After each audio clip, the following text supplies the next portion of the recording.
Sentence number first. He has just left. هغه همدا اوس لاړو. He has just left. هغه همدا اوس لاړو.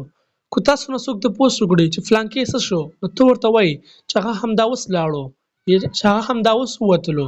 په انګلیش کې ویل شي he has just left. مطلب دا شو چې هغه همدا اوس لاړو. Why do you talk such nonsense? ته ولې دومره فضول خبرې کوي یا ته ولې دومره بکواس کوي. بکواس ویل کېږي فضول خبرو ته. Why do you talk such nonsense? ته ولې دومره بکواس کوي. Don't talk nonsense. فضول خبرې مه کوه. Don't talk nonsense. فضول خبرې مه کوه. I said many things to him. ما هغه ته ډېرې خبرې وکړې. I said many things to him. هغه ته ما ډېرې خبرې وکړې. لکه کله چې موږ چاته ووایو چې تا ورته څه ونه ویل تا ورته هېڅ څه ونه ویل بس همداسې د پرې غستو هغه ورته وایي نه ما ورته ډېرې خبرې وکړې. تاسو په انګلیش کې ویلی شئ I said many things to him.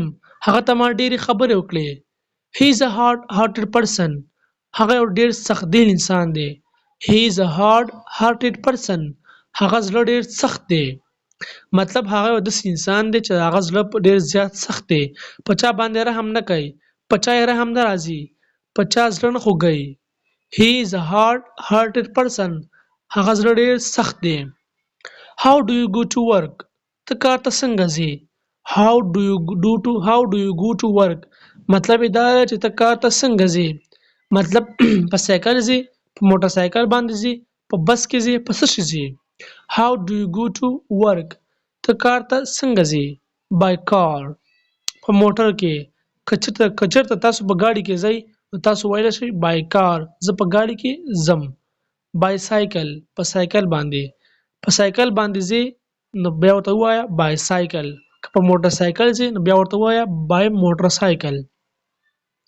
Are you listening to me? آیا ته زما خبرې اورې. Are you listening to me? آیا ته زما خبرې اورې. خو چېرته څوک درته داسې ووایي چې Are you listening to me? آیا ته زما خبرې اورې نو ته ورته ووایه I am listening. زه اورم. I'm listening یا I am listening دواړه صحیح دي. I'm listening. زه اورم. I have decided to go. یاره ما خو فیصله کړې ده چې لاړ شم. I have decided to go. ما فیصله کړې ده چې لاړ شم. Who is standing at the door? وګوره چې دروازې ته څوک ولاړ دی. Who is standing at the door? ته ورشه وګوره چې دروازې ته څوک ولاړ دی. Who is standing at the door? دروازې ته څوک ولاړ دی. The tire of the bike is punctured. د موټرسایکل ټایر پنچر دی. The tire of the bike is punctured. مطلب دا چې د موټرسایکل ټایر پنچر دی. یو کس تاسو نه موټرسایکل غواړي او اوس بانه ورته کې یا خصې د هغه ټایر پنچر دی نو ته ورته په انګلیش کې داسې ویلی شي The tire of the bike is punctured. مطلب دا چې د موټرسایکل ټایر پنچر دی.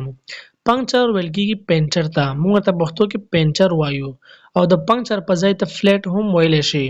او اوس د بایک په ځای ته کار یا بس موټرسایکل یا سایکل هم ویلی شي. څه ته وایې ستا مرضي ده.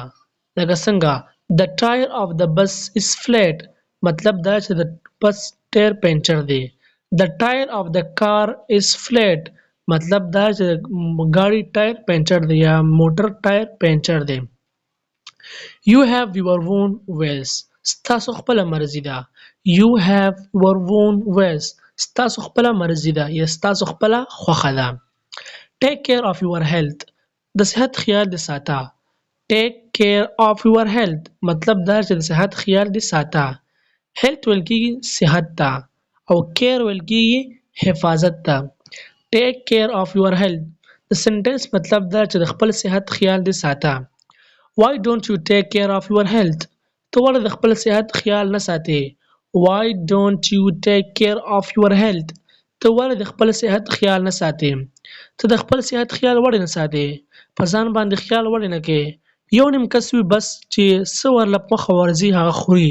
چې کوم کار ورله په مخه ورځي هغه کوي. د صحت خیال نه ساتي. نو په دې ټایم کې تاسو دغه سنټنس بالکل استعمالولی شئ. Why don't you take care of your health? ته ولې د خپل صحت خیال نه ساتې. I feel like going somewhere.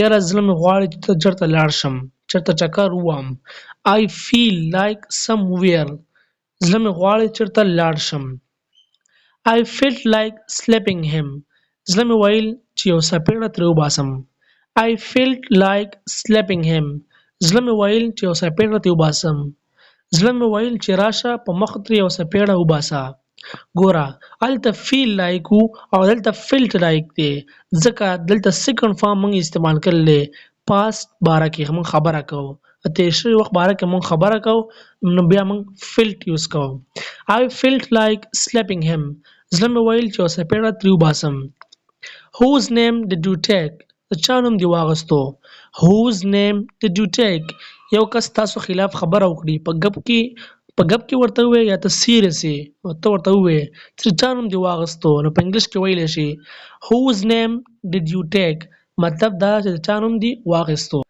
You should not have said so تا ته نو پکار چې داسې خبرې کړې وې چې داسې خبرې دې کړې وې You shouldn't یا You should not have said so مطلب یې څه دی مطلب یې دا دی تا ته نو پکار چې داسې خبرې دې کړې وې بس د نن ورځې لپاره دغه شل جملې کافي دي نو که اوس تاسو غواړئ چې خپل انګلیش ډېر مضبوط کړئ په کم وخت کې نو بیا همدا اوس ایم ایس انګلیش اکیډمي چینل سبسکرایب کړئ او د خواته ګنټې نشان هم وښایئ او د کوم ویډیو نه څه نوي څه زده کړي وي څه الفاظ هم نوي زده کړي وي یا څه نوې جملې هم زده کړي وي نو بیا ویډیو خامخا د خپلو ملګرو سره شیر کړئ السلام علیکم ورحمة الله وبرکاته